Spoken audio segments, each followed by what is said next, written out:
Whenever I'm talking about watercolor, I like to talk about Winsor Newton Designers Gouache as well. One of the reasons it's simply one of my favorite mediums and something that I use a lot in my own work, whether that's in the studio or I'm on the go traveling. So I always refer to gouache as the cousin to watercolor. And the name specifically for Winsor Newton is Designers Gouache, which dates back to the 1930s when we came out with the range.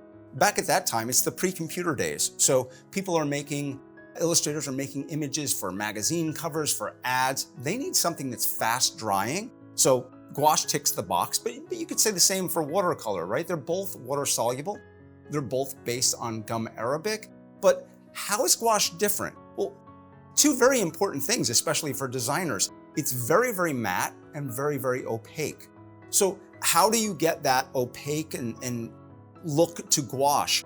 Well, we have a higher pigment-to-binder ratio in Designers Gouache. So basically, when you're talking about the binder that you have in there, again, gum arabic for watercolor and gouache, you've got a higher ratio of pigment in there. So instead of adding opacifiers, it's the pigment that creates that opaque paint film. And again, it dries very, very matte. So that's ideal if you're shooting your work. Now, I also work in oil, and I know when I have a shiny oil painting, I'm not a photographer, so it can be maddening for me to try to shoot an image where I don't have a high glare. I love that that's so easy with gouache.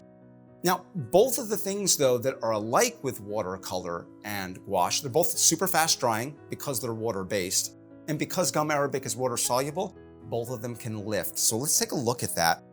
Down on my watercolor paper, right, which is a surface we can use for both of them, we've got our watercolor over here, and we've got Designers Gouache over here. Both of them are the color permanent rose. And you can see here, because we have such a thin layer with watercolor, we see the paper come through. So it doesn't maybe look quite as strong as gouache.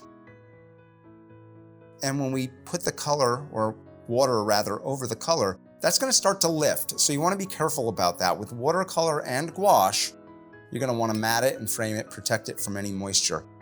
Now we have a thicker layer over here with gouache and a higher pigment load in there compared to watercolor. So that's really gonna lift even more. And one of the things I like about gouache is that because it is so opaque, I can work light on top of dark. So let me show you what two of those examples might look like. Here I've got a watercolor painting, and you can see some of my pencil marks down here. You can also really see watercolor up here in the sky, that transparent nature. There's a wispiness to that and a washiness to it. And that contrasts a whole lot with this next image, which is in gouache. And here you can see light over dark in this driveway. This is actually a view from my studio to the back of my house.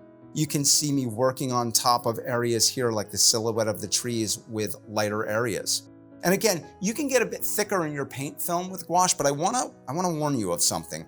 One of the things that can happen if you get too thick is you can have a flaking of color. That's because of that higher pigment to binder ratio. So when there's more of that in there, it can become a little bit more brittle if you get too thick. And let's just bend that. Now, obviously you don't want to do this with any of your paintings, but you can see some of that flaking off and you can see the cracking. So students of mine in the past would say, well, how do I know if I'm getting too thick? And it's a really smart question. What I always suggest people do is I just take a test piece of paper and I put out 5 swatches of gouache. And then I start with a second, I go a second layer on each of them. Start with a third layer. 4th and 5th, I have another layer, and the 5th, I have a 5th layer on top. Let that dry, and then take a look and see where do you have that cracking occur.